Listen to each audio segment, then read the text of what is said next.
आप देख रहे हैं इकरा उर्दू न्यूज़। मैं हूं हैदर अली। मगरबी बंगाल प्रदेश कांग्रेस कमेटी की जानिब से विधान भवन के सामने अनजानी वज़ीर-ए-आज़म इंदिरा गांधी की बरसी मनाई गई।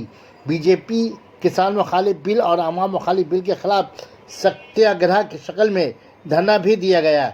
अब्दुल मन्नान, मुख्तार अली, सुमन पाल, शादाब खान, शाहिना जावेद, अशफाक अहमद के अलावा बहुत सारे निगरान ने खराज अकीदत पेश किया। पीसीसीआई के हामियों ने अब्दुल मन्नान के हाथों कांग्रेस में शमूलियत इख्तियार की। आप लोग जानते हैं कि इंदिरा गांधी जी वो शख्सियत है, जब हिंदुस्तान की आजादी के बाद हमें एक वक्त का खाना नहीं मिलता था तो सारे पार्टी ने एक नारा चलाया था कि एक वक्त खाएंगे और एक वक्त भूखे रहेंगे। लेकिन उस वक्त हमारे देश में बाहर से अमेरिका से ऐसा गेहूं आता था, ऐसा अनाज आता था जो उस मुल्क में जानवरों को खिलाया जाता था, वहाँ गोरू बकरियों को खिलाया जाता था।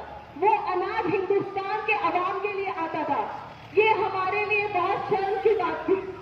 इंदिरा गांधी जी को वो मंजूर नहीं था। उन्होंने उस वक्त ग्रीन रेवोल्यूशन लाया, हरित क्रांति, जो आज तक हमारे देश में इतनी अनाज है कि हम खाकर भी बचा सकते हैं और बाहर भेज सकते हैं। कांग्रेस ने क्या किया तो हम कांग्रेसियों के पास जवाब नहीं होता है, लेकिन हमें कहना चाहिए आज जो भी हिंदुस्तान में है, आप जो 2 वक्त का खाना खाते हैं वो भी कांग्रेस पार्टी का देन है। आप जो सड़कों पर चलते हैं वो भी कांग्रेस पार्टी का देन है। आईआईटी सेक्टर ये भी कांग्रेस पार्टी का देन है।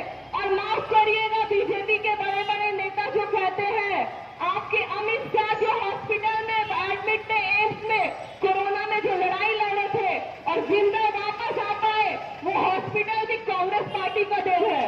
तो ये बात मत पूछिएगा कि कांग्रेस ने क्या दिया, क्योंकि कांग्रेस कभी अपने सत्ता की लड़ाई नहीं लड़ती। हाँ, पिछले कुछ साल से हम सत्ता पर नहीं है, लेकिन कांग्रेस पार्टी हार नहीं मानी।